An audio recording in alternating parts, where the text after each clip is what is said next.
I would imagine, I hypothesize, that Robert Greene and other film writers in Hollywood decades ago would learn every kind of personality system they could. Not just astrology, but others too. Right, so that they would have like a catalog of characters to introduce into films. Gotcha. Right? That makes me think about Harry Potter. That's what I discerned about Harry Potter is why it was so good. It's because it had these underlying, like, all the characters were named in a way that reflected their personality. Right. And I heard that she was an expert in astrology, and that's where she got a lot of her ideas from. Exactly. It makes you a good writer. Yeah. And so when he tells these stories, right? Yeah, here's the daily laws. Yeah. That helps us get the basics. Now, if we go back to Destiny, what I think he did to develop these stories is in the astrological cycle, right? This is not just based on when you were born, like, whether we're Pisces because we're born in, late February, or we're Leos born in early August or whatever. It's also a story about the human lifespan as phases of development. So the Aries phase is said to be birth through age 6.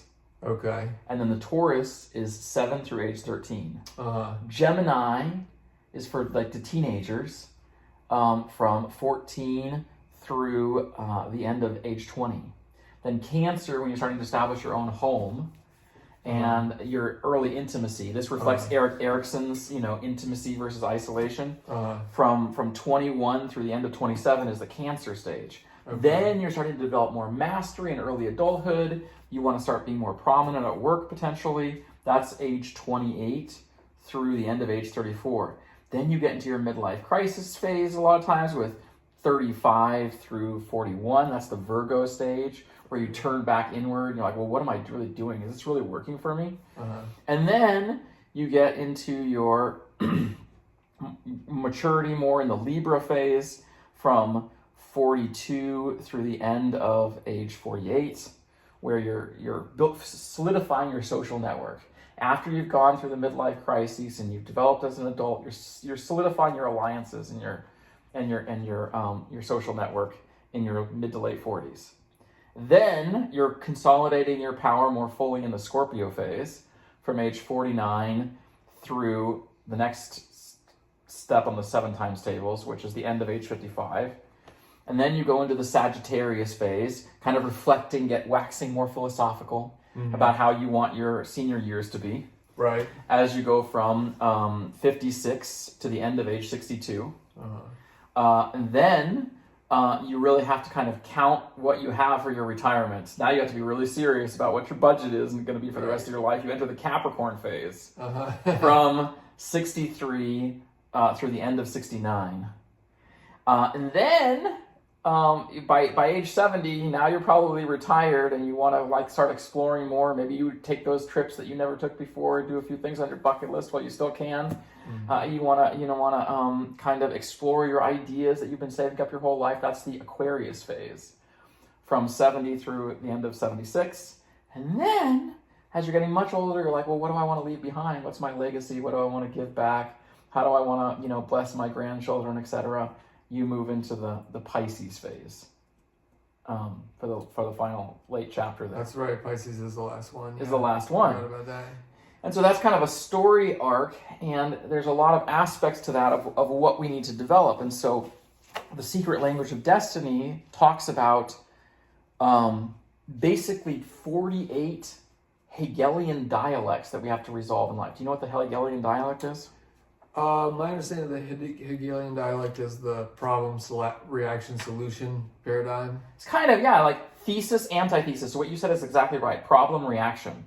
So like when we're talking about polarities earlier in politics and people either be like too free or too repressive, right? We have all these opposites we have to balance to make life work. Life is in the Goldilocks zone.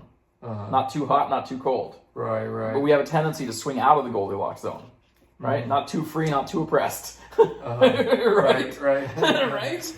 And so we have different polarities to resolve at each stage of life. An early infant in the beginning of the Aries phase has to resolve their intense, passionate feelings, They're hungry. They're like, oh my God, I'm hungry. The world is ending. Wham! They're screaming and yelling, right? Or they go to the store and they learn what a candy bar is and they get up to the checkout line, right? And they're like, 14, 15 months old and they see a candy bar and they've had one before and they're like, Right. Mom, a candy bar. She's like, no. And they're like, no? The world is over. How could you tell me no about the candy bar? That's funny. I never thought. I see a lot of videos of babies like tantrums, right? I can't articulate as well as you do the inner experience that they must be having to be that upset, right? Because their passions are so strong. Right. Yeah. Their hunger is so strong, right? And so, what you're dealing with, the first Hegelian dialectic to resolve in human life, is the thesis of I feel passion, with the antithesis of I need to detach. So we have to resolve a balance between passion and detachment as our first dialectic to resolve in life if we're going to continue to mature successfully. And if we don't resolve that balance well, we either get too detached, then we're too withdrawn, or if we're too passionate, we're too raging, egotistical, and aggressive. Yeah. We have to resolve it, right? And then we're going to go through 48 of these. And so you can actually follow along in the book how I'm actually going to present this in the series. You're going to see this when I do the board every day. I'm going to look for a kind of a positive sum game, a win-win game, where we find it, and I take balance, passion, and detachment directly from the secret language of destinies. That's where I'm getting it from, right? Nice. Okay. So, this board is mostly based on quotes. I'm not making any of the stuff up. I'm just bringing us to the big picture. Bring it all together, right? And so I'm like, well, how do I interpret balance, passion, and detachment into an answer to never outshine the master? Right. And my answer is, okay, well, burn brightly and mirror others. You detach from your own passion and accept the passions of others, be receptive, mirror them back. And you learn that give and take with your passions. And then we have to go to the next one for the second law of power. The second law of power for Robert Greene, is never put too much trust in friends and learn how to use enemies. So I will look for the next karmic path in this book to find out what is the balance point that we need to learn. And now the balance point for the toddler in the next phase is, can you read that? Personal needs and societal needs. Right. So the toddler now, from like 18 months of age to 3 years old, needs to start learning how to balance their own needs with the needs of others so they can play with other kids. Okay, gotcha. Right? Sure. Right? Yeah. And, that's where the toddler's going to start feeling these little treacheries. Like they're going to start feeling like, hey, you took more than you gave to me. Yeah. And then the friend's going to be like, no, you took more than you gave to me. And they're going to have this struggle. And so this is where Robert Greene gets the idea of you can't trust your new friends. Yeah. They're taking more than they're given to you. Okay. Right? These are greedy little friends. And so when he says in the second law of power, your friends, they're envious. They're spoiled easily. They're always going to try to take from you more than they give. That's toddlers learning how to play together. Okay. That's not mature adults. Right. Those are toddlers. Yeah. Okay?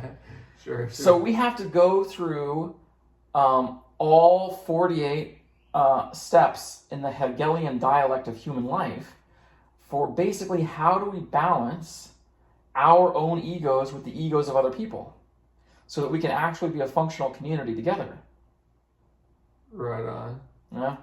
Very interesting. Yeah, so that's what we're cool. going to that's what we're going to explore. Maybe that's what I'll do for my channel. I'll do the astrology of Harry Potter. No, just kidding. Whatever interests you, take a topic, take a book, make a channel, and I'll follow and I'll respond.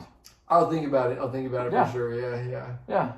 Whatever inspires you, go with what inspires you. Yeah. Right? Right on. Yeah. Cool. All right, my friend. Thank you. Thanks. Peace. Yeah.